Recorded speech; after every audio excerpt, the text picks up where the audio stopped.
Hello friends, कैसे हैं आप सब। उम्मीद है आप खैरियत से होंगे। आज हम जिस दवाई के बारे में डिस्कस करेंगे उसका नाम है फेरोमेट। फेरोमेट वो मेडिसिन है जिसमें आपको मरीज को बज़ाहिर आपको मोटा ताज़ा और हेल्दी नज़र आएगा, मगर एक्चुअली वो बीमार होता है। एकदम से उसके चेहरे पे लगता है ऐसे जैसे काफ़ी सारी रौनक है, ब्लड भी उसमें काफ़ी मिकदार में, मगर जैसे वो कोई काम करता है, मेहनत करता है, कोई भारी काम उठाता है, अचानक कोई चीज़ उठा के कहीं और रख देता है तो वो उसका चेहरा सुर्ख रंग का हो जाता है और उसको वो थक जाता है अचानक। दोस्तों, आपने अपने आसपास देखा होगा कि ऐसे लोग आपको कुछ अपने आपके दोस्त, कुछ आपके आसपास रहने वाले, आपकी ज़िंदगी में शामिल अफराद जो कहते हैं हमें हर वक्त गर्मी महसूस होती है। तो ऐसे लोग फेरोमेट के पेशेंट होते हैं। ये चिड़चिड़े और बदमिजाज होते हैं। औरतों में इनकी अक्सरियत पाई जाती है। वो आपको हर वक्त ऐसे लगेंगे जैसे किसी न किसी काम में मसरूफ़ हैं अपना, मगर जब किसी बात पे वो नाराज़ हो जाते हैं तो उनका बदमिजाजी और चिड़चिड़ापन सामने आता है। ये फेरोमेट के पेशेंट की एक नुमाया अलामत है। दोस्तों, ये बज़ाहिर तो आपको बड़े हेल्दी नज़र आएंगे। उनका चेहरा ऐसे लगेगा जैसे इनके जिस्म के अंदर खून की इजाफी मकदार मौजूद है, मगर ज़रा सा काम कर लेने से, ज़रा से उठ के कोई छोटी सी चीज़ उठा ली है, वज़न उठा लिया है, एक जगह से दूसरी जगह चले गए हैं, तो अचानक उनको चेहरे पर तमतमाहट और सुर्खी आ जाती है। इसमें दोस्तों सर दर्द बहुत ज़्यादा पाया जाता है। ये लोग बहुत छोटी छोटी बातों का नोटिस लेने वाले होते हैं, हत्ता कि इनको शोरोगुल से बड़ी नफरत होती है कि आप कागज़ के ऊपर बॉल पॉइंट से या पेंसिल से कुछ लिखते भी हैं तो उसकी आवाज़ भी इनको अच्छी नहीं लगती। दोस्तों, ये सरदर्द की तकरीबन तमाम किस्मों में बेहतरीन है।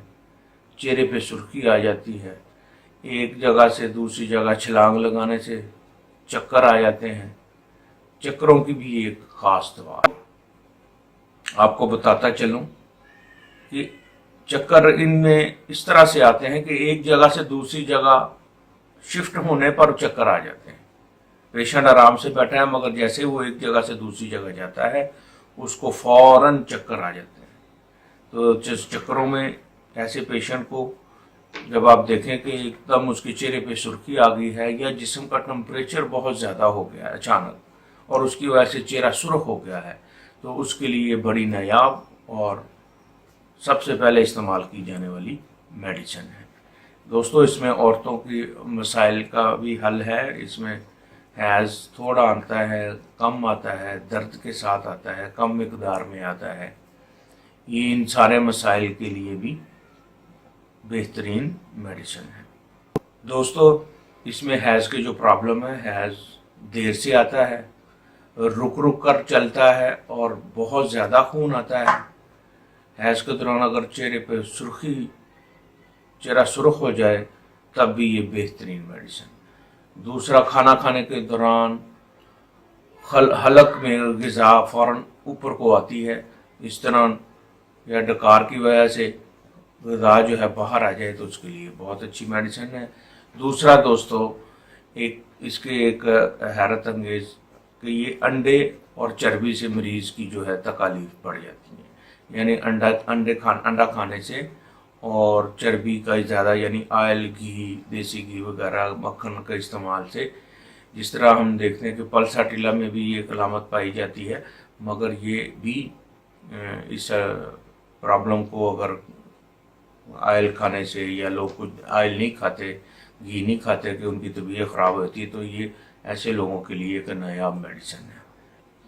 दोस्तों, जब भी खून जिस्म के किसी हिस्से से निकलता है, आसानी से निकलता है, कोई तकलीफ महसूस नहीं होती। जैसे बाज़ दफ़ा रात को ब्लड प्रेशर ज़्यादा हो जाए तो ब्लीडिंग ناک سے ہونی شروع ہو جاتی ہے، جس کو ہم کہتے ہیں کہ یہ ایکسٹرنل بلیڈنگ ہے، جو کہ مریض فوراً ہی اپنی حالت کو کور کر سکتا ہے، اس کے لیے بھی یہ بہت اچھی میڈیسن ہے۔ دوسرا دوستو، کھانا کھانے کے دوران قے بھی آ سکتی ہے، ایسی علامت اس مریض میں پائی جاتی ہے۔ دوستو، اس میں ایک علامت یہ ہے کہ آدھی رات جب گزر جاتی ہے تو اس دوران قے ہو جاتی ہے۔ کھانا کھانے کے بعد تکالیف میں اضافہ ہوتا ہے، آدھی رات کو بھی تکالیف میں اضافہ ہو جاتا ہے۔ تو ان علامات کی بنیاد پر آپ فیرمیٹ تجویز کریں، بہت اچھی میڈیسن ہے، عورتوں، بچوں، بوڑھوں سب کے لیے یہ کامیاب میڈیسن۔ دوستو، اس میں ایک عجیب کیفیت یہ ہے کہ کھانا کھانے اور پینے کے بعد دست شروع ہو جاتے ہیں، یا دوران کھانا کھانے کے دوران یا یعنی پانی پینے کے دوران دست شروع ہو جاتے ہیں۔ اس میں جو تکالیف میں کمی ہے وہ خاموشی سے بیٹھنے سے ہوتی ہے۔ آپ حیران ہوں گے کہ اس میں تکالیف میں کمی خاموش بیٹھنے سے ہوتی ہے، اور زیادتی یا اضافہ تکالیف میں جب پیشنٹ اٹھ کے بیٹھ جاتا ہے آرام سے تو اس کی تکالیف میں کمی ہو۔ دوستو، اس میں تکلیف میں کمی چلنے پھرنے سے ہوتی ہے۔ کوئی بھی مرض ہو، اس میں اگر مریض خاموشی سے بیٹھا ہوا تو اس کی تکالیف میں اضافہ ہے، اگر اٹھ کے اگر وہ چلتا پھرتا ہے تو اس کی تکالیف میں کمی آ جاتی ہے۔ دوستو، آج کی اس میڈیسن کا دیکھنے کا بہت بہت شکریہ۔ آپ ہمارے چینل کو سبسکرائب بھی کر رہے ہیں اور شیئر بھی کر رہے ہیں، جس کا میں آپ کا سب کا مشکور ہوں۔ اس سے ہمیں بہت زیادہ لوگوں کا رسپونڈ آیا ہے، اور انشاءاللہ آنے والے دنوں میں ہم اس کو مزید بہتر کرتے چلے جائیں گے۔ ہمیں اپنے مشوروں سے بھی نوازیے، اور ہمیں فرمائش بھی کر سکتے ہیں کہ کون کون سی میڈیسن اور کس کس مرض کے اوپر ہم ڈسکس کریں۔ شکریہ۔